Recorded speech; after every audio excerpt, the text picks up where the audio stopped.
मेरे भाइयों, आज इस क्लास में मैं आप लोगों के साथ जो हमारा क्लास 11th की अकाउंटेंसी का पेपर है 2024 से 2025, यानी कि 2025 से 26 सेशन वाले बच्चों के लिए वो प्रीवियस ईयर पेपर है, तो उसको हम आज स्टार्ट कर रहे हैं सॉल्व करना।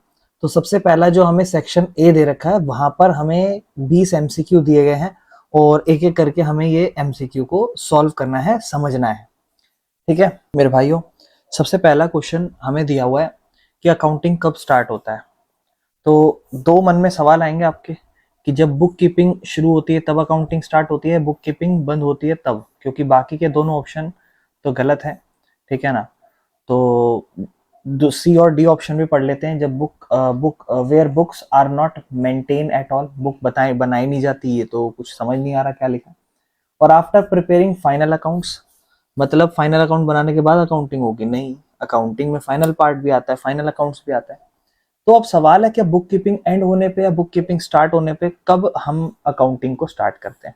तो आपने जब अकाउंटिंग और बुक कीपिंग के डिफरेंसेस पढ़े होंगे वहां आपने देखा होगा कि बुक कीपिंग जब एंड होती है उसके बाद रियल अकाउंटिंग स्टार्ट होती है, बिकॉज अकाउंटिंग के अंदर एनालिसिस करना, इंटरप्रेट करना डाटा, बहुत सारा प्रोसेस आ जाता है।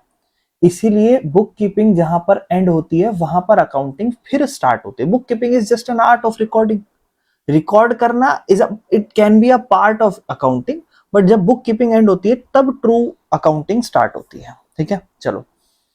Everything a firm owns it also ओज आउट टू समबडी। भाई जो भी फर्म कुछ भी चीज ओन करती है, खरीदती है, तो उसको वही चीज किसी और को भी देनी होती है उसके बदले कुछ ना कुछ। भाई आप कैश खरीदते हो, मतलब सॉरी, आप मशीन खरीदते हो, तो उसके बदले क्या कैश देना होता है या उधारी बढ़ती है?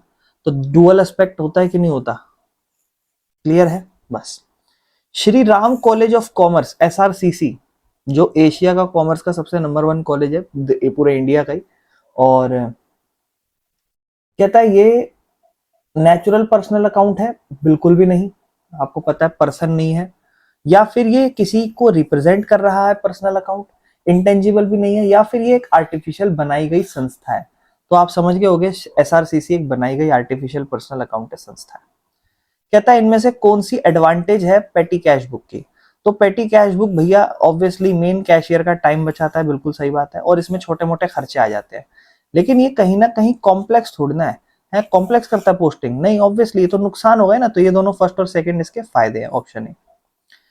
इसके बाद which of the following will be the resulting affect of the transaction, जो कि कमीशन आई है एडवांस के अंदर है, तो अकाउंटिंग इक्वेशन में क्या प्रभाव पड़ेगा जब आप अकाउंटिंग इक्वेशन बनाओगे और वहां पे ये लिखा हो कि कमीशन आ गई है एडवांस में?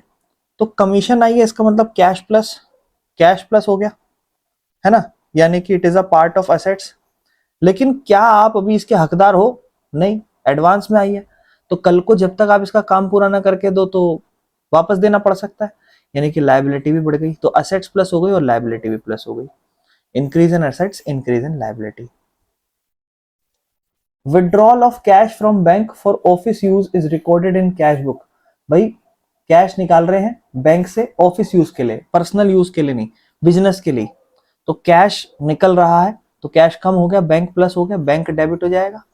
ठीक है ना, और कैश क्रेडिट हो जाएगा। ठीक है ना, और ये कॉन्ट्रा एंट्री है, तो बैंक डेबिट हो रहा है और कैश क्रेडिट हो रहा है। अगर यही पर्सनल यूज के लिए हो जाती तो इट वाज अ ड्राइंग। ठीक है ना। डेप्रिसिएशन कैश बेसिस अकाउंटिंग में कैसे ट्रीट किया जाएगा? भाई बड़ी ही ऑब्वियस सी बात है। डेप्रिसिएशन अगर आप कैश बेसिस देखोगे तो depreciation is a non cash expense. Actual में कभी कैश पैसा थोड़ा ना जाता है डेप्रिसिएशन में, तो भाई ये तो इग्नोर किया जाएगा। समझ रहे हो कि नहीं समझ रहे हो? इसको इग्नोर किया जाएगा। क्लियर है? चले आगे। इसके बाद account which shows gross profit और ग्रॉस लॉस, बहुत ही आसान है। ग्रॉस प्रॉफिट और ग्रॉस लॉस ट्रेडिंग अकाउंट में दिखाया जाता है। पी एंड एल अकाउंट में नेट प्रॉफिट और नेट लॉस आता है। ट्रायल बैलेंस आपको बैलेंस दिखाता है और बैलेंस शीट आपको आपकी कैपिटल की, बिजनेस की पोजीशन बताता है। चेक किससे रिलेटेड होता है? चेक हो सकता है आप बैंक में जमा कराओ या विड्रॉ कराओ, तो डी का 2 हो सकता है, 2 4 हो सकता है। डी का 4 और 2 अगर हम रख लें, ठीक है ना, डी का 4 कहीं है ही नहीं, इसका मतलब तो भैया कैश विड्रॉ ही हो रहा है। डी का 2, अब इसको जस्ट कंफर्म कर रहे हैं कि इसके साथ के बाकी सही है। कैश मेमो जब भी कोई कैश की ट्रांजैक्शन होती है, ए का थर्ड, हाँ कैश की ट्रांजैक्शन है। यानी कि ऑप्शन सी है। इस तरीके से ढूंढना है आपको। ओपनिंग स्टॉक आपको, अब ध्यान से देखो इस क्वेश्चन को कर लेते हैं मेरे भाई, है ना। आ जाओ, क्या कह रहा है, ध्यान से सुनना। ओपनिंग स्टॉक आपको दे रखा है इस क्वेश्चन में आपको ओपनिंग स्टॉक दे रखा है, परचेज दे रखा है, क्लोजिंग स्टॉक दे रखा है, और ग्रॉस प्रॉफिट 30% है कॉस्ट पे। वो बहुत अच्छे से समझना है इसको। सबसे पहले आप एक तरीके से देखोगे तो ग्रॉस प्रॉफिट की बात करी गई है और वो कहा गया है 30% है कॉस्ट पे। ठीक है, तो आपको फॉर्मूला पता होना चाहिए कि भाई आप किसी माल को बना के तैयार करते हो, फिर उसमें ग्रॉस प्रॉफिट जोड़ते हो, और फिर जो भी आता है वो आपके एक्चुअल में सेल होता है।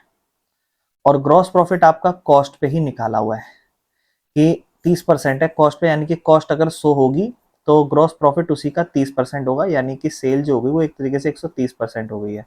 ये तो जस्ट रफली मैं समझाने के लिए बात कर रहा हूँ। फिलहाल मुझे एक तरीके से इतना समझ में आ गया कि मुझे कॉस्ट चाहिए, और कॉस्ट कैसे निकलेगी, माल कैसे बन रहा है। तो माल कैसे पता लगता है, ओपनिंग स्टॉक फॉर्मूला होता है प्लस परचेज, उसके बाद प्लस डायरेक्ट खर्चे होते थे कुछ भी, और उसमें माइनस करते थे क्लोजिंग स्टॉक, है ना। तो ओपनिंग स्टॉक आपको देखोगे 9.6 लाख दे रखा है, परचेज आपको 27.20 लाख दे रखी है, डायरेक्ट एक्सपेंस है नहीं, क्लोजिंग स्टॉक आप 6.80 लाख घटा दोगे, इन दोनों को जोड़ोगे 36,80,000 आ जाएगा, और उसमें माइनस करोगे 6,80,000, तो आपके पास बैलेंस बचेगा 30 लाख।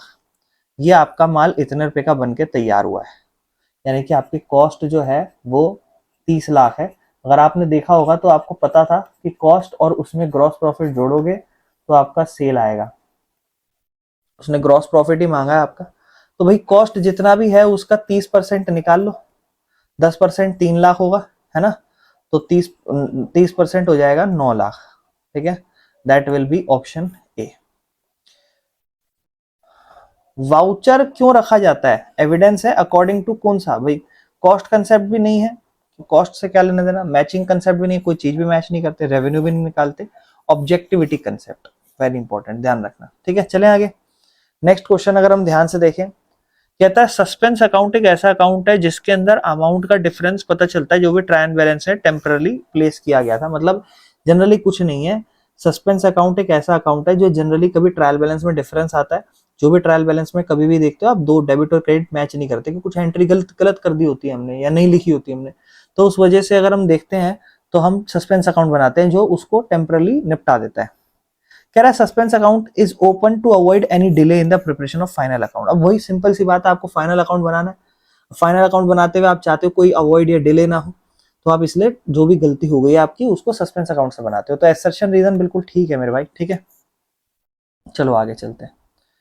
कहता है एक असेट्स थी, 2 साल बाद उसकी बुक वैल्यू आपको दिख रही है 10% डेप्रिसिएशन लगा रिटर्न डाउन वैल्यू पे 89,100 की, तो वो कितने की रही होगी।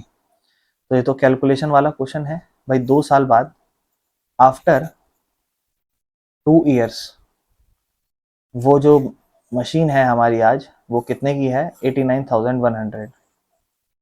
और वो 2 साल बाद है, 1 साल पहले कुछ और होगी, 1 साल पहले कुछ और होगी, और हर साल उस पर 10% उसका गिरता हुआ आ रहा है। समझ रहे हो, यानी कि पहले साल जितनी भी होगी उसमें माइनस करा होगा उसी साल का 10%, फिर जो ये बचा होगा उसमें माइनस करा होगा इतने का ही 10%, और फिर जाके ये बची होगी। भाई आप सिंपल सा समझो, 2 साल डेप्रिसिएशन घटाए, इस साल जो वैल्यू बची हुई है 89,100, इससे पिछले साल पे जाते हैं, बिल्कुल एग्जैक्ट वाले पे नहीं, जस्ट पिछले पे। तो आप कहोगे भैया ये वैल्यू हमारी आज 100% नहीं है, ठीक है ना, वो वैल्यू 100% थी दूसरे साल वाली, ये वाली, और ये उसकी 10% घट के 90% वैल्यू है, यानी कि 90% वैल्यू है, और आपको 100% वैल्यू चाहिए, ये 90% है। 0 से 0 काट दोगे, क्या बच जाएगा, 89100, मल्टीप्लाई में 10 है और नीचे क्या है 9। 9 को आप 89100 से डिवाइड करोगे, 9 9 जा 81, ऊपर से 8 आएगा, फिर 1 आ जाएगा, 9 9 जा 81, फिर पीछे 2 जीरो और आ जाएंगी, ये दोनों जब कट जाएंगे तो आंसर 9900, और मल्टीप्लाई में 10 और है, 99,000। लेकिन ये तो जस्ट 1 साल पहले की बात है, जब उसमें 10% लगाया होगा, उससे 1 साल पहले और जाए तो देखो एक बार ऑप्शन पे चल लो, क्या पता ऑप्शन यही दिखा दे। 99,000 तक तो हम पहुंच गए हैं, यानी कि 90,000 आंसर नहीं होगा, 98 नहीं होगा, या तो ये होगा या ये होगा। अब आपको भैया ये पीछे जाना पड़ेगा। अब आप खुद सोचो ना कि पहले 89,100 था, आपने उसके पीछे गए, तब जाके आपने पता लगाया 99,000 की है।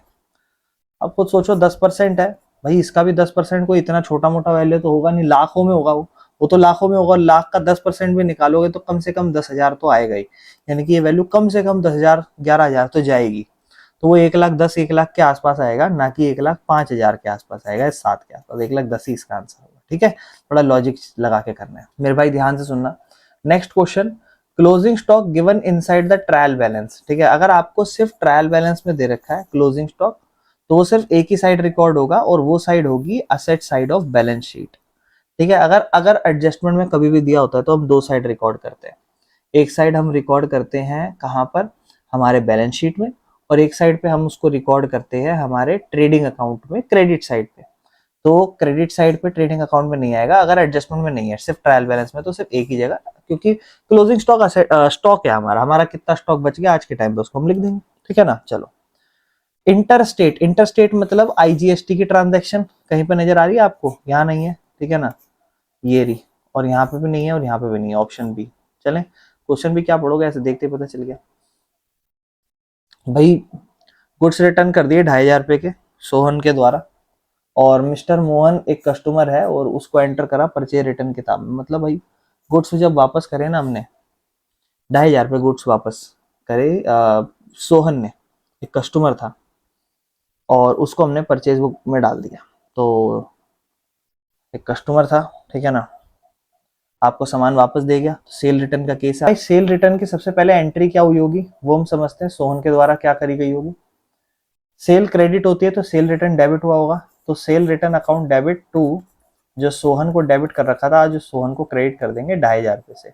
ये एंट्री होनी चाहिए थी, लेकिन हमने उसको परचेज रिटर्न में लिख दिया, यानी कि हमने क्या एंट्री करी होगी, परचेज रिटर्न। अब ध्यान रखना उसे परचेज है ना, हाँ, उसे हम परचेज रिटर्न बुक में लिख दिए। इसका मतलब हमने एंट्री क्या करी होगी, इसका मतलब हमने परचेज रिटर्न को क्रेडिट कर दिया होगा। ठीक है ना, परचेज रिटर्न को क्रेडिट कर दिया होगा और सोहन को डेबिट कर दिया होगा, क्योंकि परचेज रिटर्न क्रेडिट हो रहा है तो सोहन को ही डेबिट करा होगा। अब कह रहा है इसको रेक्टिफाई करो, तो रेक्टिफाई करने के लिए कह रहा है सोहन के अकाउंट पे क्या प्रभाव पड़ेगा। भाई पहली बात, सोहन को क्रेडिट करना था, क्या करा, नहीं, ऊपर से डेबिट और कर दिया। तो डेबिट करने के लिए वापस से सोहन को क्या कर देंगे, क्रेडिट कर देंगे 2,500 के लिए। एक इसलिए क्योंकि गलती कर दी, और एक इसलिए कि करा ही नहीं। तो दो दो बार सोहन क्रेडिट हो जाएगा 2,500 5,000 से। क्या आप ये बात समझ पा रहे हो, 5,000 से क्रेडिट क्यों होगा? ठीक है ना, क्रेडिट बाय 5,000। ठीक है ना। अच्छा ध्यान रखना, बाकी इसमें मार्किंग स्कीम में भी इसी को आंसर रख रखा है, बट ये भी आंसर हो सकता है, लेकिन ऐसा क्यों हो सकता है तब बता रहा हूँ। आपने 2,500 जो है सेल रिटर्न करा था, तो मे भी हो सकता है कि उस केस में आपने ये एंट्री तो आपको करनी चाहिए थी, लेकिन हो सकता है वहां पर ये बोला ही ना हो कि सोहन को हमने डेबिट कर दिया, सिर्फ इतना बताया हो कि परचेज रिटर्न में लिख दिया, यानी कि परचेज रिटर्न क्रेडिट कर दिया हो। तो उस केस में रेक्टिफिकेशन, जहां पर हमने सोहन को नहीं छेड़ा था, लेकिन सोहन की एंट्री हमने करी भी नहीं, बस परचेज रिटर्न क्रेडिट कर दिया था, तो परचेज रिटर्न डेबिट होना चाहिए था और सोहन क्रेडिट होना चाहिए था। उस केस में 2,500 की एंट्री होगी। लेकिन हमने जितने भी क्वेश्चन पढ़े हैं बुक के अंदर, वहां पर हम यही समझते हैं कि उसे अगर परचेज रिटर्न बुक में डाला, इसका मतलब सोहन को डेबिट कर दिया होगा, तो इसे रेक्टिफिकेशन के लिए क्रेडिट मार्किंग स्कीम में भी यही आंसर है। 11,480 हमने रिपेयर के लिए पे करा मोटर कार के लिए, और वो डेबिट कर दिया मोटर कार अकाउंट में। ठीक है ना, 1480। और रेक्टिफाइंग एंट्री क्या होगी तो आप समझना है, 11,480 थे और मोटर कार को रिपेयर करा। जब आप रिपेयर करते हो तो एंट्री क्या होती है, repair account debit to cash account, खर्चा हो गया, रिपेयर अकाउंट डेबिट, पैसा गया, कैश अकाउंट क्रेडिट। लेकिन आपने मोटर कार को डेबिट कर दिया, और वो भी 1,480 से। मतलब आपने क्या लिखा होगा, आपने लिखा होगा ऐसे, मोटर कार डेबिट, ठीक है ना, और लिखना क्या था, टू फॉर एग्जाम्पल ऐसे कैश अकाउंट लिखा होगा, और मोटर कार को आपने डेबिट कर दिया कितने, 1,480 से। ये आप समझो, ये आपने डेबिट कर दिया, जबकि आपको करना क्या था, रिपेयर को डेबिट करना था, रिपेयर अकाउंट डेबिट करना था, कितने से, 11,480 से। पहली बात ये करना पड़ेगा, ये करा नहीं, इसको गलती से डेबिट कर दिया, इसे क्रेडिट करो, किस नाम से, टू मोटर कार के नाम से, ठीक है ना, लेकिन कितना, 1,480। अब आप सोचो यहाँ 11,480 है, और उसमें से 1,480 का आप बैलेंस काटोगे, 0 0 0, 11 में से 1 गया 10, 10,000 का बैलेंस अभी भी और क्रेडिट होना चाहिए, वो बैलेंस करने के लिए बनेगा सस्पेंस अकाउंट।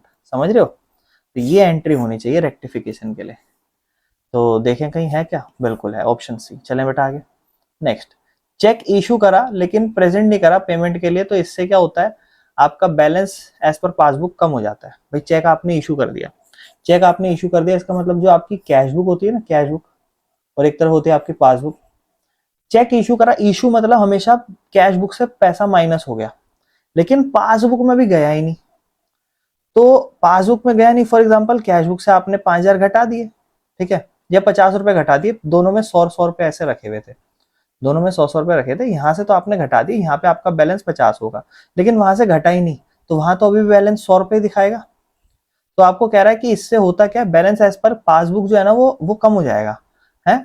मतलब अगर आपने चेक इशू कर दिया तो इससे बैलेंस एज पर पासबुक, है ना, मतलब पेमेंट के लिए प्रेजेंट नहीं हुआ, पासबुक में बैलेंस ज्यादा रह जाएगा ना, पहली स्टेटमेंट गलत है। अगला, चेक डिपॉजिट करा बैंक के अंदर, बैंक में डाल दिया चेक डिपॉजिट। अब जब डिपॉजिट करते हो तो पेमेंट के लिए करते हो, यानी कि आपने अपनी कैश बुक में तो प्लस करके दिखा दिया, लेकिन वो अभी तक बैंक ने कलेक्ट नहीं करा, यानी कि बैंक ने प्लस नहीं करा। फॉर एग्जाम्पल आपके पास कैश बुक में 100 रुपए पड़े थे, पासबुक में 100 रुपए पड़े थे, आज आपने बैंक में पैसा जमा करा दिया, तो आपने अपनी कैश बुक में तो लिख दिया होगा कि भाई मेरे बैंक में 150 रुपए हो गए, लेकिन बैंक ने कहा भैया ऐसे नहीं, अभी मैंने प्लस नहीं करा, बैंक तो 100 रुपए दिखा रहा है। तो इससे आपका balance as per cash book बढ़ेगा, हाँ balance as per cash book बढ़ गया। तो सेकंड स्टेटमेंट ठीक है बेटा, ठीक है ना, फर्स्ट स्टेटमेंट गलत है, ठीक है, क्योंकि उससे बैलेंस एज पर पासबुक जो है ना वो कम हो जाएगा, उसने वो कहा है। तो भाई कैश बुक से बैलेंस कम होगा, पासबुक से तो प्रेजेंट ही नहीं हुआ ना, तो ओनली स्टेटमेंट 2 इज करेक्ट। इसके बाद नेक्स्ट क्वेश्चन, कैपिटल रिसिप्ट। दो तरीके की रिसिप्ट होती है, एक होती है रेवेन्यू रिसिप्ट, एक होती है कैपिटल रिसिप्ट। रेवेन्यू रिसिप्ट जब आप अपने बिजनेस का इनकम लेते हो, भाई कुछ कुछ भी माल बेचा, सेल करा और उससे पैसा आया, वो आपका पैसा जो आ रहा है कैश बिजनेस में आ रहा है, वो रेवेन्यू रिसिप्ट है। जिस चीज का आप व्यापार कर रहे हो उससे पैसा आ रहा है, रेवेन्यू रिसिप्ट। रेगुलर नेचर का होता है, रेकरिंग नेचर का होता है। लेकिन कैपिटल रिसिप्ट जो होता है ना, वो आप अपने बिजनेस की कोई असेट्स बेच दी, उससे पैसा आ रहा होता है, तो वो नॉन रेकरिंग नेचर का होता है। बाकी प्रेशा है, 11,500 रुपए उसे फुल सेटलमेंट में दे दिए, 12,000 रुपए, मतलब फॉर एग्जाम्पल किसी को 12,000 रुपए देने थे, आज 11,500 दिए, तो कह रहा है प्रेशा के अकाउंट में कितना लिखोगे। लेकिन भाई प्रेशा का अकाउंट में तो आपने 12,000 ही लिख रखा होगा शुरू से, आपने क्या लिख रखा होगा, 12,000। भले आप उसको पैसा आज 11,500 दे रहे हो, लेकिन आप उसको सेटलमेंट, उसका अकाउंट क्लोज करते टाइम तो पूरा 12,000 ही दिखाओगे, ये बात समझ पा रहे हो।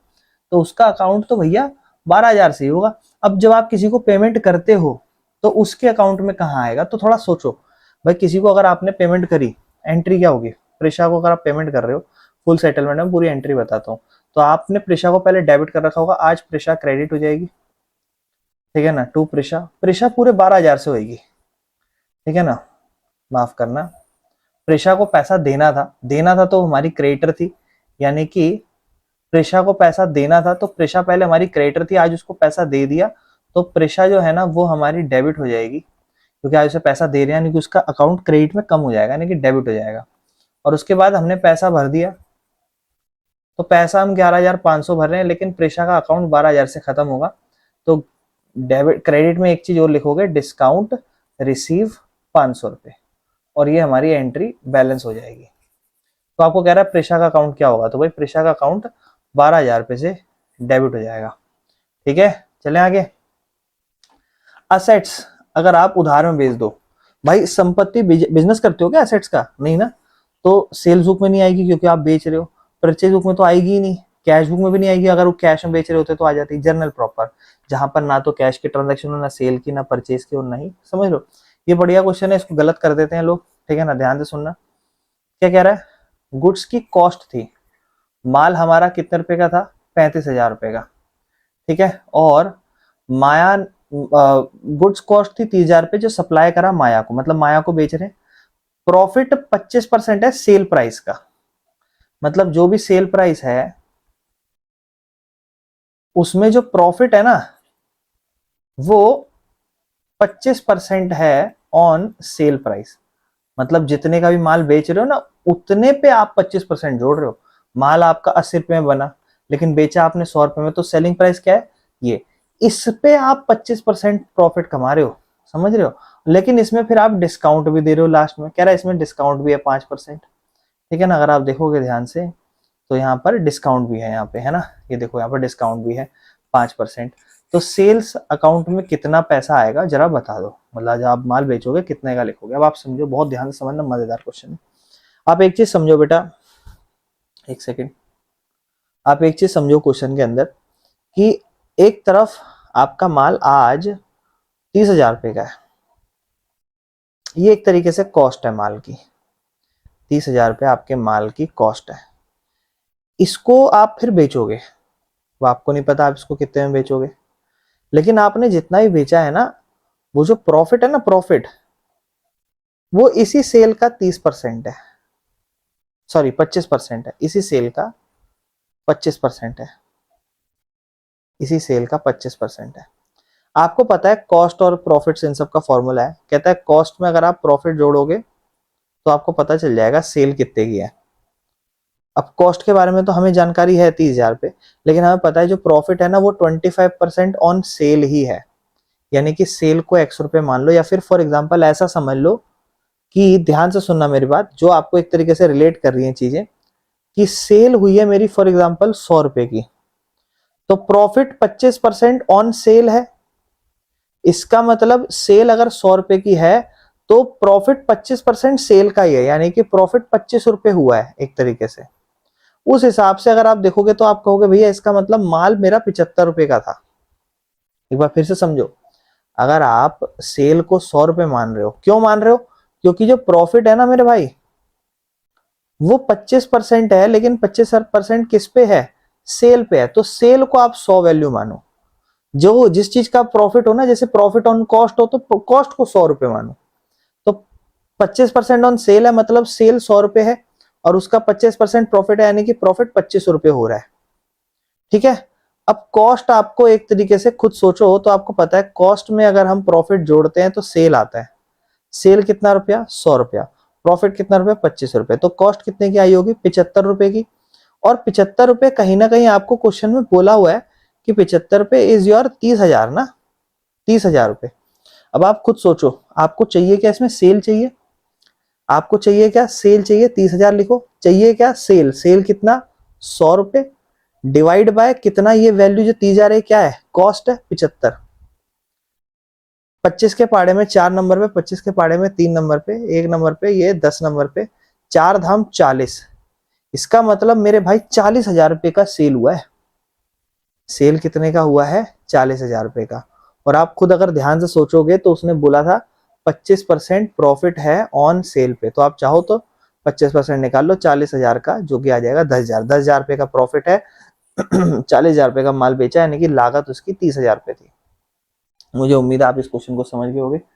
चलो, यानी कि अब उसने बोला भी क्या था, अच्छा ये लेकिन इसके बाद भी खतरनाक चीज हुई थी ना, उसने भी बोला था कि 5% हमने डिस्काउंट भी दिया, यानी कि माल 40 का नहीं बिक रहा है, माल तैयार हो गया 40 का, लेकिन अब इस 40 पे 5% का डिस्काउंट भी घटाओगे तो 5% 40,000 का कितना होगा, आप कहोगे भैया 10% होता है 4,000, तो 5% उसका आधा 2,000 रुपये होगा, यानी कि 2,000 रुपये हम डिस्काउंट भी घटाएंगे, यानी कि एक्चुअल में जो माल बिक रहा है वो 38,000 रुपये में बिक रहा है मेरे भाई। ठीक है, ऑप्शन बी। ठीक है, चले आगे। इंटरेस्ट ऑन ड्राइंग जर्नल में कैसे लिखी जाती है मेरे भाई, इंटरेस्ट ऑन ड्राइंग, पहली बात तो ये समझो बिजनेस के लिए फायदा है नुकसान है। भाई मालिक बार बार ड्राइंग लेके जा रहा है बिजनेस में, पैसा निकाल के ले जाता है, बड़ा नुकसान है मालिक। हमने कहा भाई अब से तू पैसा निकाल के जाएगा हम तुझसे ब्याज लेंगे, तुम्हारे बिजनेस से पैसा निकालेगा हम तुझसे लेंगे ब्याज, अब आप उससे ब्याज ले रहे हो, तो आप ये बताओ बिजनेस के लिए फायदा है नुकसान, आपको भैया बिजनेस के लिए फायदा, मालिक के लिए नुकसान या फायदा, आप कहोगे मालिक के लिए नुकसान। मालिक के लिए नुकसान मतलब मालिक की कैपिटल डेबिट, और बिजनेस के लिए फायदा मतलब इंटरेस्ट ऑन ड्राइंग क्रेडिट। कोई दिक्कत मेरे भाई, चलो आगे। अमोर्टाइजेशन वर्ड ध्यान रखना, अमोर्टाइजेशन या फिर depreciation, depreciation generally machine tangible assets पे डेप्रिसिएशन लगाते हो, असेट्स पे मशीन पे वो डेप्रिसिएशन कहलाता है, लेकिन जो इनटेंजिबल एसेट्स होती हैं, मतलब ऐसी एसेट्स जो दिखाई नहीं देती, उन पे अमोर्टाइजेशन लगता है, एक तरीके से वैल्यू कम होना। ठीक है, चलो इसके बाद next, depreciation is specified in adjustment is shown on debit side of trading account on asset side by deducting it from fixed assets। मतलब भाई डेप्रिसिएशन पहली बात आपको एडजस्टमेंट में दिखा रखा होता है डेबिट साइड ट्रेडिंग अकाउंट के, गलत, क्योंकि ये प्रॉफिट एंड लॉस अकाउंट में आता है। ट्रेडिंग अकाउंट में आता ही नहीं है, इनडायरेक्ट नॉन कैश खर्चा है, इनडायरेक्ट खर्चा है। दूसरा डेप्रिसिएशन एक इनडायरेक्ट और नॉन कैश खर्चा, बिल्कुल सही है, और इससे एसेट्स की वैल्यू गिरती है, बिल्कुल सही है। तो असर्शन गलत है और रीजन सही है, ऑप्शन डी। चलो, कहता है इनमें से कौन सी ट्रांजैक्शन है जिसमें बैंक कॉलम जो है ना कैश बुक का, वो पासबुक से ज्यादा होगा।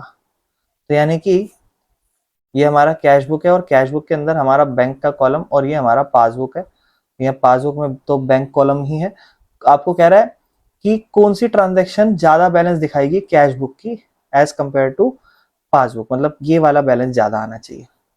कह रहा है हमने चेक फॉर एग्जांपल, चलो मान लेते हैं सबका 100 वैल्यू और सब में 50 घटाएंगे जमाएंगे, वो बात करेंगे, ठीक है ना। तो सबसे पहला कह रहा है चेक इशू कर दिया, यानी कि यहाँ से फॉर एग्जांपल 50 रुपए माइनस कर दिए, लेकिन वहां से माइनस ही नहीं हुए, तो यहाँ 50 रुपए दिखा रहा है और वहां 100 रुपए, तो पहली एंट्री तो गलत हो गई, क्योंकि यहाँ तो पासबुक ज्यादा नजर आ रही है। इंटरेस्ट बैंक ने अलाउ करा लेकिन कैश बुक में लिखा ही नहीं, ठीक है ना। तो ये कैश बुक है और ये पासबुक है, और हुआ क्या, कह रहा है इंटरेस्ट अलाउ करा बैंक ने लेकिन वो कैश बुक में लिखा ही नहीं। तो बैंक ने इंटरेस्ट अलाउ करा लेकिन कैश बुक में लिखा नहीं, तो बैंक ने यहाँ पर तो लिख दिया ना, लेकिन आपने यहाँ लिखा नहीं, समझ रहे हो। तो ये गलत है, क्योंकि इंटरेस्ट बैंक अलाउ कर रहा है, समझ रहे हो, बैंक अलाउ कर रहा है, इसका मतलब आपको इंटरेस्ट दे रहा है, पासबुक में बढ़ा के दिख दिया, चार्ज नहीं कर रहा, अलाउ कर रहा है, दे रहा है आपको, लेकिन आपने कैश बुक में बढ़ाया नहीं, तो मेरे भाई ये भी नहीं होगा। चेक चार्ज करता है enter twice in cash book and passbook both, अच्छा कैश बुक और पासबुक दोनों में ही लिख दिया। चेक के जो चार्ज होते हैं ना, चेक के चार्ज छोटे मोटे खर्चे, वो कैश बुक और पासबुक दोनों में दो दो बार लिख दिया, तो क्या फर्क पड़ना है मेरे भाई, बताओ क्या फर्क पड़ना है, दोनों बराबर सेम ही तो बैलेंस्ड है। चलो अगला, चेक पे करा बैंक में, ठीक है ना। अब ध्यान समझना, कैश, अब वैसे एक ही ऑप्शन बचा, यही हमारा आंसर है, हमें पता है। चेक पे कर दिया बैंक में कलेक्शन के लिए, कलेक्शन मतलब हमेशा बैंक में पैसा जमा कराना है, तो कैश बुक में आपने बढ़ा दिया होगा लेकिन बैंक ने प्लस ही नहीं करा, मतलब आपके पास 100 रुपए, पासबुक पे 100 रुपए, यहाँ पे आपने 50 रुपए बढ़ा दिए लेकिन बैंक ने बढ़ाया ही नहीं, तो आपके पास 150 हो गया और बैंक के पास 100 रुपए ही है, आपका बैलेंस ज्यादा है, कोई दिक्कत तो नहीं है।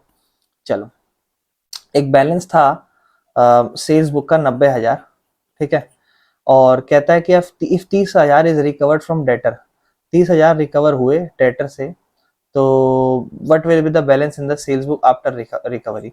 मेरे भाई सेल्स बुक का बैलेंस 90 का 90 ही रहेगा अगर आप समझो तो, क्योंकि 30,000 अच्छा रिकवर हुआ डेटर से, ये नहीं बोला कि बैड डेप्ट है ना। यानी कि अब सेल बुक में 87,000 लिख दे, हैं बताओ, हैं लिख दे सेल बुक में 87,000, नहीं मेरे भाई सेल्स बुक में 90 ही आएगा। आप समझ रहे हो क्यों 90 ही आएगा, आप लॉजिक लगाओ कि भाई सेल्स बुक में आप एक माल लिख चुके हो 90,000, कल को जब पैसा आ जाए तो सेल्स बुक करती क्या है, सेल्स बुक में आप कभी ये करते हो कि हाँ जी अभी मैंने माल बेच दिया, उधार में लिखते हैं सेल्स बुक में, लेकिन कल को पैसा आ जाता है कि हटा देते हो क्या, नहीं वो कैश बुक में रिकॉर्ड होता है। लेकिन मेरे भाई कल को पैसा आ जाएगा तो आप सेल्स बुक में एंट्री लिख चुके हो, वहां आप बैलेंस को घटाओगे वटाओगे नहीं। तो मेरे भाई मुझे पूरी उम्मीद है आपको ये 20 के 20 एमसीक्यू समझ में आ गए होंगे बहुत बढ़िया तरीके से, मैंने हर एक को बढ़िया तरीके से एक्सप्लेन करने की कोशिश करी है। इसके बाद मेरे भाई हम लोग चलेंगे, हमारे एक क्वेश्चन है दे रखा है आगे इसके, जस्ट इन अकाउंटिंग इक्वेशन का क्वेश्चन, तो इसको समझ लेते हैं। सबसे पहले आ जाओ, सेक्शन बी है एक तरीके से ये क्वेश्चन अगर आप देखोगे 3 नंबर में, फर्स्ट टर्म में थोड़ा ज्यादा मार्क्स का था लेकिन अभी थोड़ा कम मार्क्स का, अगर आप ध्यान से देखोगे मैं हर एक एंट्री को आपको बताऊंगा, ठीक है ना। थोड़ा बहुत फॉर्मेट का थोड़ा सीन याद रखना आप लोग, ठीक है। तो जनरली जब भी आप कभी अकाउंटिंग इक्वेशन बनाते हो, सबसे पहले आप अपने कॉपी के अंदर इस तरीके से लाइन बना देते हो, यहाँ पर आप अपने पर्टिकुलर्स लिखते हो, और फिर आप एक बड़ा सा इस तरफ कॉलम बनाते हो, यहाँ पर आप लिखते हो पर्टिकुलर, आप चाहो तो सीरियल नंबर भी लिखते हैं हम लोग, है ना। थोड़ा सा एक कॉलम और बना देते हैं इस तरीके से, सीरियल नंबर की कौन कौन सा एंट्री है, दैट एंट्री नंबर 1। तो सबसे पहले बिजनेस स्टार्ट हुआ, कैश और गुड्स दोनों लाया, ठीक है ना, ये वाला हमारा असेट्स कॉलम होता है, ठीक है ना, और इस तरफ इक्वल में लायबिलिटी प्लस कैपिटल होता है, ठीक है ना। और ऊपर हम लिखते हैं अकाउंटिंग इक्वेशन, किसकी है भैया, अकाउंटिंग इक्वेशन किसी की भी नहीं है, तो बस अकाउंटिंग इक्वेशन।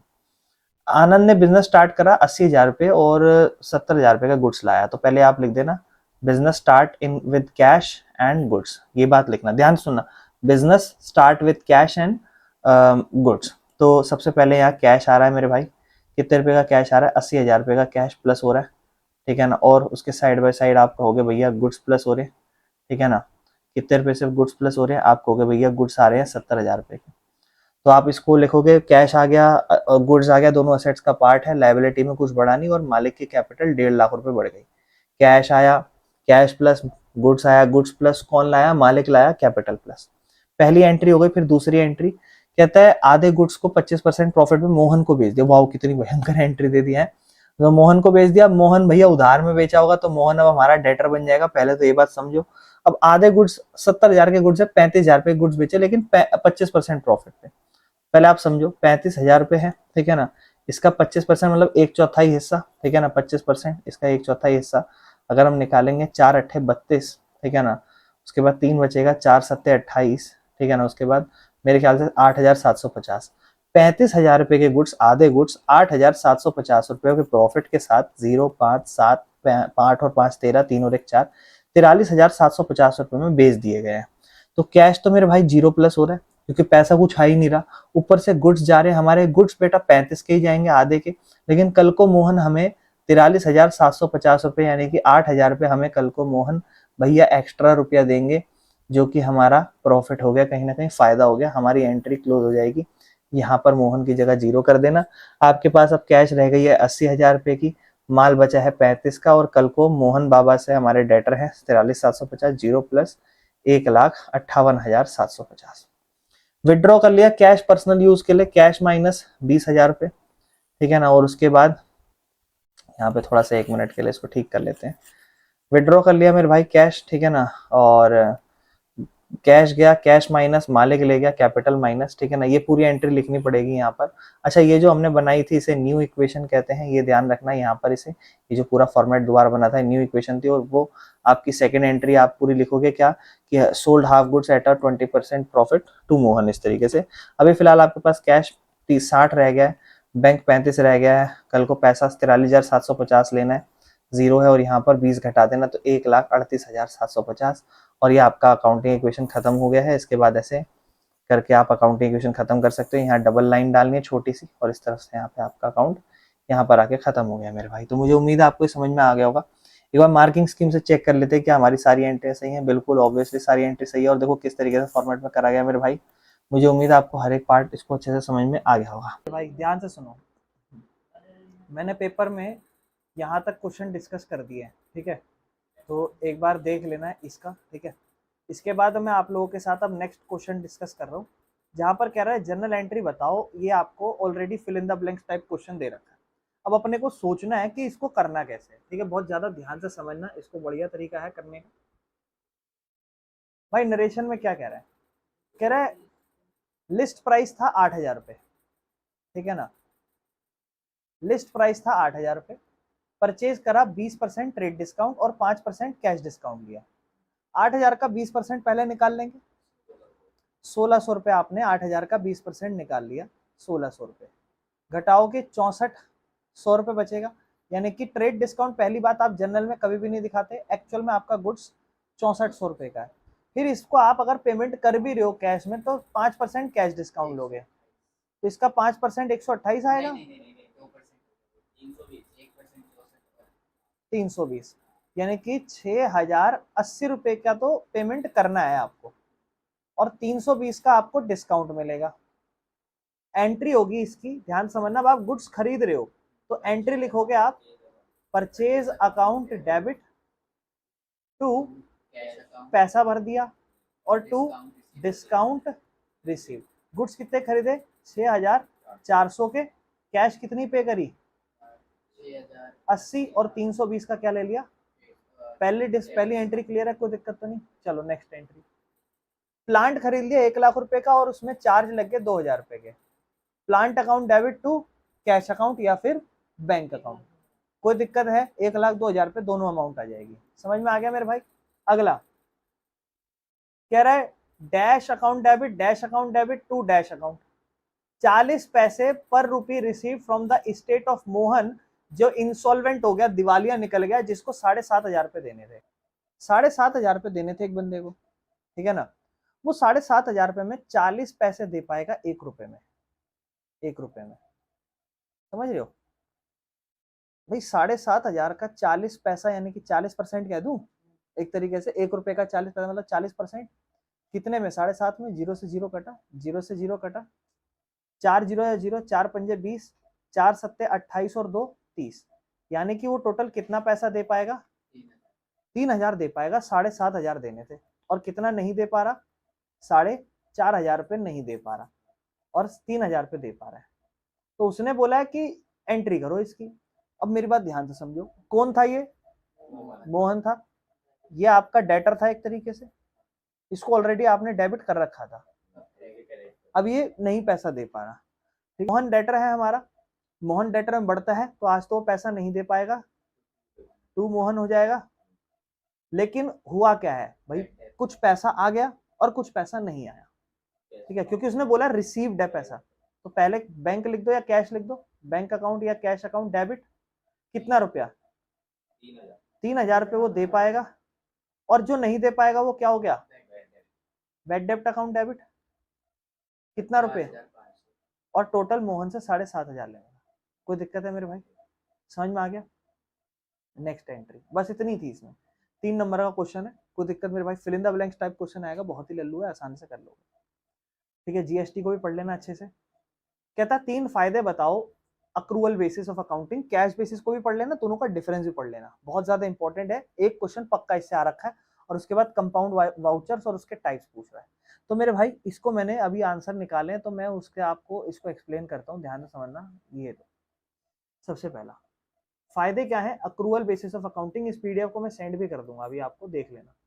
कहता है भाई अगर आप अक्रूवल, देखो आपको पहले एक चीज समझ में आनी चाहिए, 2 बेसिस की अकाउंटिंग होती है, अक्रूवल बेसिस और कैश बेसिस। अगर आप कैश बेसिस करते हो तो वहां पे इनकम्प्लीट ट्रांजेक्शन रिकॉर्ड होती थी, पूरी ट्रांजेक्शन रिकॉर्ड नहीं होती थी। इसमें ट्रू और फेयर व्यू आता है, मतलब जब आप अक्रूवल बेसिस फॉलो करते हो तो जो आपकी इनकम है या खर्चे हैं वो जो रिकॉर्ड होते हैं वो होते हैं जो कमा लिए या फिर जो हो गए हैं। अगर आप कैश बेसिस पे करते तो सिर्फ कमा लिए तो ही लिखते थे, इनकर्ड हो गया तो आप नहीं लिखते थे। जैसे मैंने कोई सामान खरीद लिया, पेमेंट नहीं करी, तो मैं उसको कैश बेसिस में नहीं लिखता था। या कोई पैसा मैंने आज सामान बेच दिया, कल को 2 दिन बाद पैसा आएगा तो मैं उसे आज नहीं लिखूंगा, लेकिन एक्चुअल में तो अक्रूवल बेसिस के अकॉर्डिंग तो वो ट्रांजेक्शन हो गई है ना, तो वो ट्रांजेक्शन नहीं आई तो ये कहीं ना कहीं बिजनेस के लिए नुकसान है। कैश बेसिस के अकॉर्डिंग तो आप इस चीज को नहीं लिखोगे, तो यहाँ पर ट्रू और फेयर वैल्यू मिलती है आपको। मैचिंग प्रिंसिपल आपका फॉलो हो जाता है। क्यों? क्योंकि आज एक इवेंट हुआ, आपने कोई माल किसी को उधार में बेच दिया 4,500 रुपए का।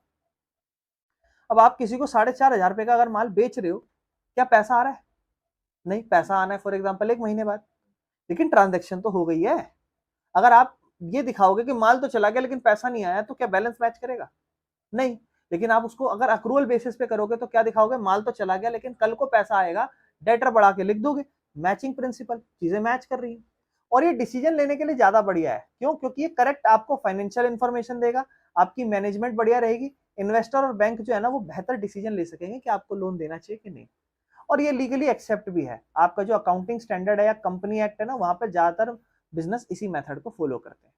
कैश बेसिस को छोटा मोटा व्यापारी फॉलो करता है, जो एक पर्ची बनाता है, लिखता है आज 5,000 रुपया है, कल 10,000 रुपया, ऐसे से। कोई दिक्कत मेरे भाई? इसके ऑप्शन में है व्हाट आर कंपाउंड वाउचर्स और उसके टाइप्स बताओ। देखो ये तो सिर्फ पीवाईक्यू को मैं एक्सप्लेन करते हुए बता रहा हूँ, लेकिन वाउचर की थ्योरी में कोई सा भी वाउचर आ सकता है, और कैश बेसिस अक्रूवल बेसिस का डिफरेंस आ सकता है। इस चैप्टर से आपको ये मेन चीज, आपको कंटेंट को कवर करना है, वो क्या है कि इसमें से कोई भी चैप्टर को, इस चैप्टर में से कुछ भी टॉपिक आ सकता है, इवन कोई प्रैक्टिकल भी आ सकता है, लेकिन ज्यादातर चांसेस थ्योरी के हैं, तो देख लेना। चलो फिलहाल हम लोग बात करते हैं कंपाउंड वाउचर की और उसके टाइप्स की। तो मेरे भाई कंपाउंड वाउचर क्या होता है, बड़े ही ध्यान से समझना। कंपाउंड वाउचर और उसके टाइप। कंपाउंड वाउचर ऐसा वाउचर है जिसमें एक से ज्यादा अकाउंट डेबिट या क्रेडिट होते हैं एक सिंगल ट्रांजेक्शन के अंदर। कंपाउंड एंट्री, पता है कंपाउंड एंट्री क्या होती है? कंपाउंड वाउचर और कंपाउंड एंट्री दोनों सेम चीज है।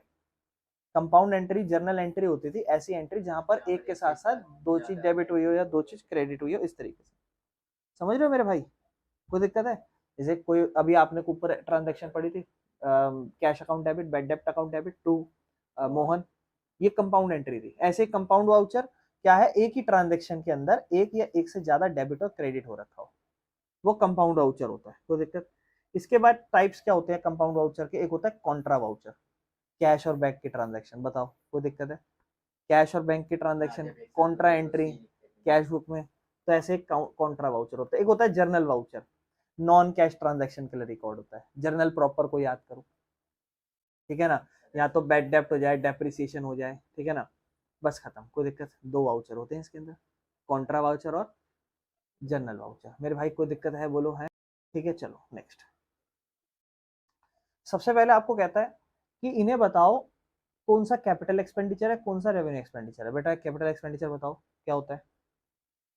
कैपिटल एक्सपेंडिचर जैसे किसी हम फिक्स एसेट्स को खरीदने में जो खर्चा, बिल्कुल सही। और रेवेन्यू एक्सपेंडिचर? बिजनेस के छोटे मोटे, हाँ, बिजनेस ट्रांजैक्शन के लिए कोई कच्चा माल खरीद लिया, बिजनेस की ट्रांजैक्शन। रीजन के साथ बताओ। अमाउंट कंस्ट्रक्शन पे खर्च करी एक नई मशीन खरीदने के लिए, अमाउंट खर्च करी कंस्ट्रक्ट करने के लिए एक नई मशीन, नई मशीन खरीद रहे हो और उसमें आप खर्चा कर रहे हो, तो it is a part of capital expenditure. मेरे भाई रेवेन्यू तो हो ही नहीं सकता ना, नई मशीन है ना। अगर मशीन पे नॉर्मली बाद में खर्चा होता है ना मेरे भाई, अमाउंट खर्च कर रहे हैं कंस्ट्रक्ट करने में। अच्छा कंस्ट्रक्ट, हाँ वो भी सी बात भाई। आप रेडी का भी खर्चा जब लाते थे तो वो भी तो डेप्रिसिएशन में पड़ा है, मशीन का खर्चा माना जाता है। Purchase of computer for office use, office use के लिए परचेज कर रहे हो कंप्यूटर, कैपिटल एक्सपेंडिचर है। क्यों? क्योंकि बिजनेस में असेट्स आ रही है। टेलीफोन का खर्चा आप भर रहे हो, रेवेन्यू है। शॉर्ट टर्म के तरीके से लिख सकते हो। कहता है 3 नुकसान बताओ अकाउंटिंग के, या फिर एडवांटेज बताओ जीएसटी के। तो आओ इसको पढ़ लेते हैं। जीएसटी को भी अच्छे से पढ़ लेना मेरे भाई, ठीक है? जीएसटी को भी बड़े तरीके से कवर कर लेना, ठीक है? आओ, सबसे पहला नुकसान, only monetary transaction are recorded. कोई आपका एम्प्लॉय कितना स्किलफुल है, कितना बढ़िया काम कर रहा है, क्या वो चीजें रिकॉर्ड होंगी? नहीं। तो अकाउंटिंग सिर्फ ऐसी ट्रांजेक्शन रिकॉर्ड करता है जो मनी में मेजर हो। आपका एम्प्लॉय की एफिशिएंसी, कस्टमर सेटिस्फाई है नहीं है, वो नहीं। बेस्ड ऑन हिस्टोरिकल कॉस्ट, भाई असेट जो है ना वो अपनी ओरिजिनल कॉस्ट के ऊपर बेस्ड रहता है। एक माल 50,000 रुपये का खरीदा, वो हमेशा उसी पे बेस्ड रहेगा। उसकी वैल्यू कम भी हो सकती है, ज्यादा भी हो सकती है, लेकिन आप हमेशा वही वैल्यू लिखते हो, ठीक है ना? तो इवन मार्केट वैल्यू चेंज हो जाए लेकिन बुक जो है ना वो अपडेट वैल्यू नहीं दिखाता।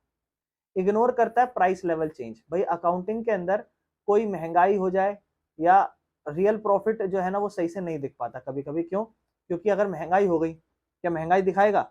भाई कोई सामान आपने 5,000 रुपये का खरीदा और उसको कल को 6,000 रुपये बेच दिया, आप कह रहे हो वाह प्रॉफिट हो गया 1,000 रुपये का, लेकिन पता चला आपने 8 महीने बाद बेचा, जब वो माल बाहर मार्केट में 5,800 का ही मिल रहा है। तो एक्चुअल में रियल फायदा कितने का हुआ? 2,000 का। क्यों? क्योंकि महंगाई बढ़ गई, माल 5,000 का 5,800 हो गया। उस हिसाब से आपका प्रॉफिट आप तो 1,000 का ही दिखाओगे, लेकिन एक्चुअल में तो प्रॉफिट 200 रुपए का ही है। तो ये तो प्राइस लेवल का जो बदलाव है उसको नहीं, इससे मैनिपुलेशन हो सकता है। मतलब जो फाइनेंशियल स्टेटमेंट है ना वो मैनिपुलेट कर सकती है मैनेजमेंट अपना हायर और लोअर प्रॉफिट। कभी कभी लोग घोटाला करके ज्यादा प्रॉफिट दिखा देते हैं या कम प्रॉफिट दिखा देते हैं, ये भी पॉसिबल है अकाउंटिंग के अंदर। और एक वो विंडो ड्रेसिंग वाला। हाँ लिख देना बेटा, कोई दिक्कत नहीं। एडवांटेजेस ऑफ जीएसटी बताओ। एक नेशन एक टैक्स, सबसे बड़ी बात।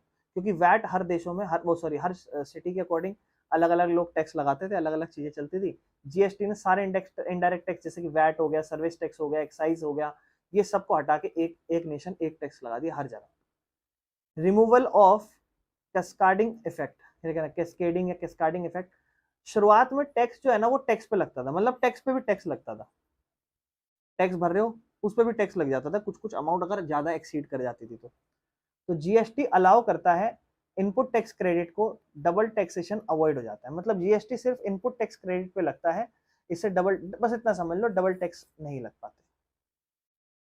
इजी और ऑनलाइन सिस्टम में बढ़िया है, जीएसटी रजिस्टर कराओ, रिटर्न फाइल कर दो, ऑनलाइन पेमेंट कर दो, सब काम घर बैठे हो रहे हैं। ट्रांसपेरेंसी ज्यादा हो गई है क्योंकि सारी ट्रांजेक्शन जो है ना वो डिजिटल होती है, तो टैक्स का जो इवेजन है या करप्शन है वो सब कम हो जाता है। लूट पाट जो पहले होता था ना, है ना, चोरी चकारी करके दिखा देना, वो सब चीजें कम हो जाती है मेरे भाई। कोई दिक्कत तो नहीं है? या आगे की थ्योरी का क्वेश्चन है, इसके बाद चलते हैं आगे। मेरे भाई इसने बोला है इसमें से कौन सा trial balance, under which side of trial balance, मतलब ट्रायल बैलेंस में दो साइड होती है, डेबिट और क्रेडिट, कौन सा कहाँ आएगा? परचेज अकाउंट कहाँ आएगा बेटा? डेबिट साइड, क्योंकि परचेज एक कौन सा पार्ट है? असेट्स नहीं है, परचेज एक एक्सपेंस है, तो एक्सपेंस आती है debit side. Rules of debit and credit को भी याद करो। Drawings debit. बिजनेस के परस्पेक्टिव से ड्राइंग कौन लेता है? मालिक, पार्ट ऑफ कैपिटल। और ड्राइंग होना मतलब कैपिटल का बढ़ना या कम होना? कैपिटल कम हो तो डेबिट। तो दिक्कत मेरे भाई, इस तरीके से समझना है आपको, ठीक है? एक तरीके से एक्सपेंस भी मानते हैं। नहीं, कैपिटल से रिलेट करना है मॉडर्न अप्रोच के अकॉर्डिंग। डिस्काउंट रिसीव्ड इनकम है, इनकम बोले तो मॉडर्न अप्रोच के अकॉर्डिंग क्रेडिट। मेरे भाई वरुण, कैपिटल क्या होगी? क्रेडिट होगी, क्योंकि कैपिटल अकाउंट हमने मॉडर्न अप्रोच में क्रेडिट ही पढ़ा है। मीत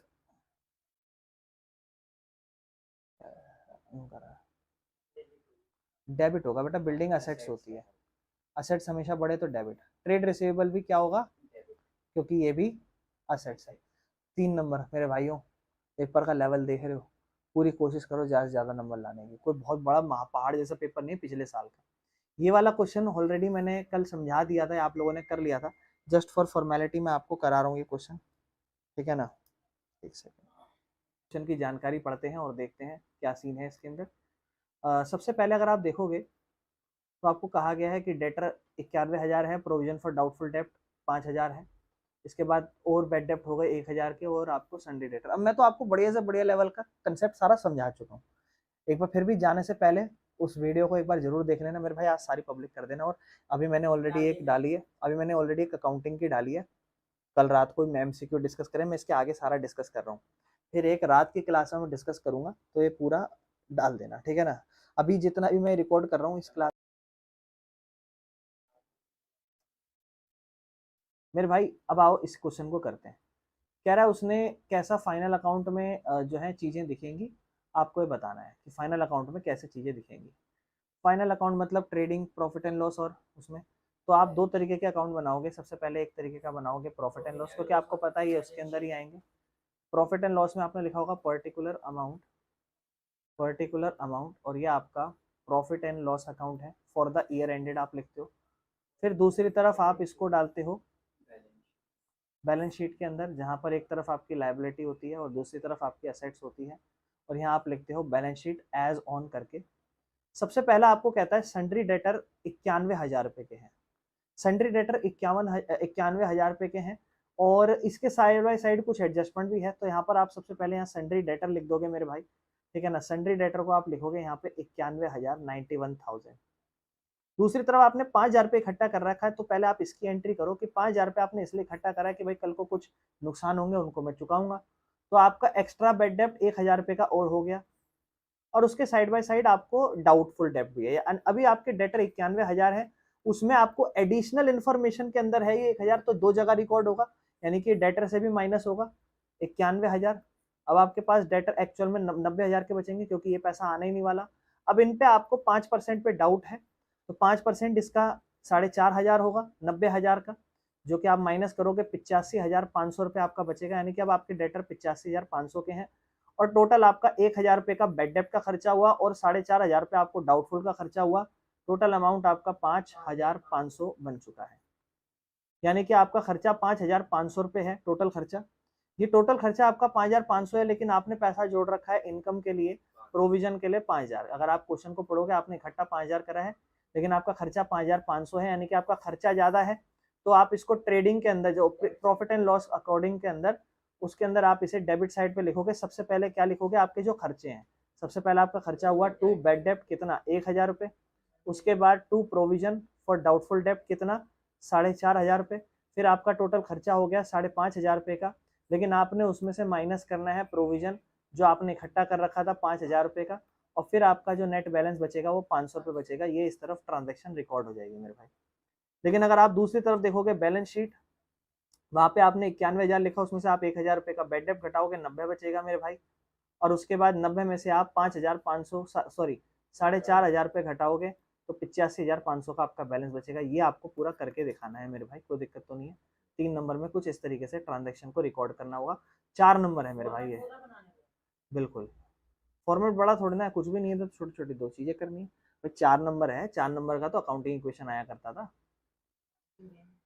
है ना। अभी तो है टाइम वैसे भी। हाँ, क्वेश्चन पीडीएफ पढ़ी है तुम्हारे पास, पीडीएफ से जानकारी बताओगे, चलो कोई नहीं, आओ उधर देखो। मेरे भाई आपको कहता है प्रॉफिट निकालो, ठीक है ना। कहता है वीर ने स्टार्ट करा बिजनेस 1 अप्रैल 2023 को, पहले 1 अप्रैल 2023 को। कैपिटल कितनी है, 30 लाख। लेकिन 31 मार्च 2024 को उसकी असेट्स दे रखे 40 लाख, और क्रेडिटर बता दिए 7 लाख, ठीक है। उसने साल के दौरान 10,000 रुपये ड्रॉइंग्स करी है, ठीक है। और 30 जो, अच्छा अच्छा अच्छा, ही withdraw 10,000 per month up to 30 जून, मतलब उसने ड्राइंग्स 30,000 ड्रॉ करी है पर मंथ, पीएम मतलब पर मंथ, कब तक? 30 जून तक, ठीक है। और उसके बाद उसने 31 मार्च तक 15,000 पर मंथ करी है। 30 जून तक वो कितनी कर रहा है? 10,000, ठीक है। और इसके बाद बस खत्म अपने पर्सनल के लिए। उसके बाद उसने एक और चीज बोली है यहाँ पर, ये ड्राइंग्स का केस है। उसके बाद उसने पर्सनल इन्वेस्टमेंट बेची 1,80,000 की 5% लॉस में, ठीक है ना, और उसको बिजनेस में ले आया। 1,80,000 को अगर 5% लॉस में बेचेगा कितना हो जाएगा? 9,000। 1,71,000 में बिजनेस में कितना रुपया आ जाएगा? एडिशनल कैपिटल, ठीक है मेरे भाई। अब कह रहा है आपको प्रॉफिट बताओ। आप मुझे ये बताओ, ओपनिंग कैपिटल तो दे रखी है, ओपनिंग कैपिटल कितनी थी? क्लोजिंग कैपिटल कितनी हो जाएगी? 40 lakh assets minus liability, creditor कुछ नहीं है तो लाइबिलिटी माना जाएगा। तो क्लोजिंग कैपिटल कितनी हो जाएगी? 33 लाख। इसमें कोई दिक्कत है तो बताओ। अब ड्राइंग्स पर आते हैं, साल भर क्या ड्राइंग रही है भाई। महीना कब से शुरू होता है? 1 अप्रैल से, और उससे 30 जून। 30 जून मतलब कितना? अप्रैल, मई, जून, 3 महीने, 10,000 के हिसाब से टोटल 30,000 ड्राइंग। फिर उसके बाद 9 महीने बच गए, उन 9 महीने उसने 15,000 से करी है, 1,35,000, टोटल 1,65,000 हो गया। ये आपकी क्लोजिंग कैपिटल है, ये है ना, मतलब ए पागल चुप रहे, ये आपकी टोटल ड्राइंग है, पागल बुद्धि। उसके बाद एडिशनल कैपिटल भी 1,71,000 है। अब आप वो फॉर्मेट को याद रखो, क्या फॉर्मेट था? ओपनिंग कैपिटल, उसमें एडिशनल जोड़ता था, ड्राइंग घटाता था, प्रॉफिट निकलता था, और क्लोजिंग कैपिटल। क्लोजिंग कैपिटल कितना? 33 लाख। ओपनिंग कितना? 30। एडिशनल कितना? 1,71,000 माइनस ड्राइंग कितनी? 1,65,000 निकाली हुई अपन ने, है ना, और प्लस में प्रॉफिट। उसके बाद मेरे भाई प्रॉफिट निकलेगा 33 माइनस 30, इधर आके 3 लाख, उसमें से 1,71 को घटा दो और 1,65 को जोड़ दो, तो प्रॉफिट इस दोनों को करोगे कितना आ जाएगा? माइनस का 6,000, और यहाँ होगा 3 लाख, तो प्रॉफिट आ जाएगा 2,94,000। प्रॉफिट इतना आना चाहिए। एक बार कंफर्म करें, मार्किंग स्कीम भी है ना अपने पास। अब देखो मार्किंग स्कीम में कैसे, हाँ कोई दिक्कत नहीं है। देखो मैं सच बताऊं, ये मेरे को ये बहुत सिंपल लगता है। मतलब हमें तो फिर फॉर्मेट के साथ हाँ फॉर्मेट तो ज्यादा करना ही पड़ेगा।